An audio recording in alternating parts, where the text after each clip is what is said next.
Hello, সবাই কেমন আছো? আজকে আমি বানাচ্ছি রাখি।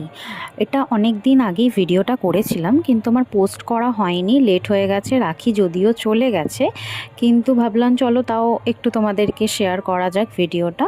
তো দেখো, আমি অনেকগুলো পিচবোর্ড কেটেছি যাতে একটু হার্ড হয় ব্যাপারটা, তার জন্য আমি পিচবোর্ড কেটে কেটে তার ওপরে লাগিয়েছি যাতে একটুখানি মোটা ভাবটা হয়। আর এর ওপরে আমি ক্লের কাজ করেছি, ঠিক আছে। আর ধারগুলো না আমি একটু টেপ লাগিয়ে দিয়েছিলাম যাতে ওই হাঁস ব্যাপারটা না থাকে, একটু ফিনিশিংটা বেশ ভালো লাগে দেখতে। আর ক্লের কাজ করেছি, একটু বর্ডার দিয়েছিলাম ক্লের কাজ করে। ক্লের কাজগুলো করলে না বেশ ভালো লাগছিলো দেখতে, তাই জন্য আমি ফেভিকল দিয়েই আমি প্রত্যেকটা কাজই করেছিলাম।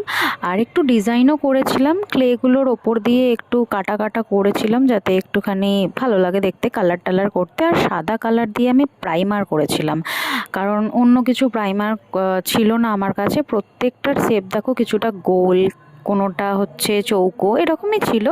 আমার প্রায় সাদা কালারটা হয়ে গেছে। এবার মাঝখানে মাঝখানে আমি হলুদ, কোনোটা নীল, বিভিন্ন বিভিন্ন কালার দিয়েছি। বর্ডারগুলো আলাদা আলাদা কালার দিয়েছি যাতে একটু ভালো লাগে, একটু মানিয়ে মানিয়ে কম্বিনেশনগুলো দেওয়ার চেষ্টা করেছি।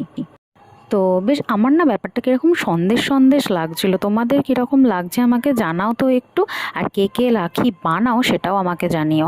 আর এই নিচের দিকটা প্রত্যেকটা রাখিরই আমি নিচের দিকটা ব্রাউন করেছিলাম, নাহলে সাদা রাখলে ভালো লাগতো না। একটু কালার করলে সাইড দিয়ে বোঝা যেত না পিচবোর্ডটা, তাই জন্য আমি কালার করে দিয়েছিলাম। দেখো, আমার প্রত্যেকটা কালার হয়ে গেছে, ক্লের কাজ হয়ে গেছে। এবারে হচ্ছে ডিজাইনের পালা।